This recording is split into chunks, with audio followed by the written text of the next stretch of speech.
everyday aqalkiina waan ku ag wareegaa qor I want araggaaga wuu jeelanahay oorna way dilay qor I love you adiga qalbigu ku alwanaya qor ayskaygu adigay rabaan inay ku eegaan qor I need agtaada rabaa inaan fadhiistaa qor interest adigaan ku ahaa wiigan oo idil qor I am sick adaan ku bukaa waad ogsoon tahay qor injection iyo iraab lay qoray ma bogsiiyaan qor picture-kaaga ayaantaan arkaan ku istareexaa qor ninkii aan fariinta u diray hadda isla wuu garaacaya waxaan leeyahay qor wuu qoraya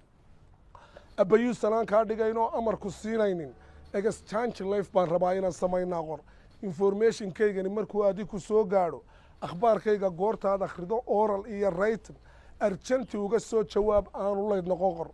excuse me adigaanay odhan iyo ereyaan diido I am sorry waan sii nabcay ha igu soo odhan gabadhii isafgaradkeedii waad ka shaqayso waad iga la hadlay laakiin